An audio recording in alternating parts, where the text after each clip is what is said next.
Welcome into Shanghai Disneyland, where we are getting a sneak peek of what the new operations are going to look like for this park and reopening 3.5 months after they had to shut down because of the novel coronavirus outbreak here in China. Now, normally when you're in the park as they reopen, you're going to have to wear a mask. We're able to take ours off because the crowd isn't in just yet. But as you can see, the preparations are underway. They've used this time to rethink how they're going to have people coming in safely, keeping that social distance, and avoiding any sort of contact, not only with each other, but also with cast members. So it's going to have things looking a little bit differently. I'm going to take you outside the park to show you how we got in with Senior Vice President of Operations, Andrew Bolstein. We ask our guests to do a few things now differently than before. One is we ask every one of our guests to have temperature screening as they arrive here at the resort. We also ask them to show their QR code, which is a Shanghai specific health code. We put a little more structured decaling and markers in place. So these are very clear. Don't stand here. Yeah. And then you stand in the blank space in between. As always, we require government ID to redeem your tickets at the entrance, but we're also going to be capturing government ID information for every guest that comes into the park, not just one per party, as part of the traceability measures that we have in place now per the government guidelines. Give us an idea, I mean, as we're walking through, what folks will notice that's different. I mean, one thing that stands out to me is constant sanitation.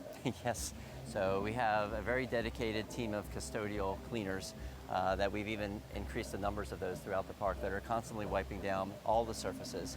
And noticing that parade go by, obviously a distance, but yes, you can still see the characters. Yes. Not the big hug and high fives, right? Exactly. More of a selfie moment and take the photos, but again, it gives the guests that ability to have that emotional moment and that connection.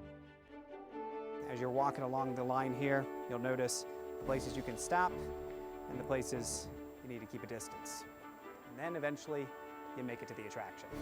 Notice this, I want to point this out. As I go into number 1, normally you have number 2 to go into. They've got it roped off.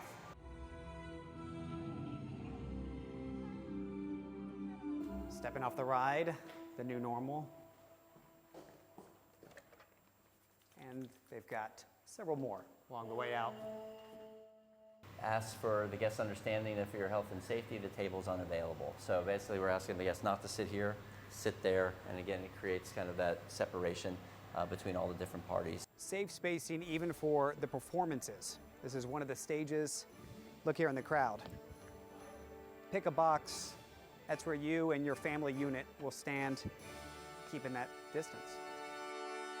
We'll be able to strike that right balance between the safety and health and confidence side, and then the magic that we're able to deliver every day. Do you feel in many ways that not only other parts of the company are looking here and other parks hopefully going to be reopening, but maybe even other companies saying, let me see how they're doing it, maybe this could help us reopen too? Everywhere's a little bit different though. There's different regulations, there's different environments, people are at different phases of the epidemic, but I think what we have can be a model, hopefully some inspiration for them, and they'll adapt it for what their local conditions are. Same thing with the other operators around the world. We communicate and we share. In this type of environment where we want to focus on safety and health, that's an area we all share together.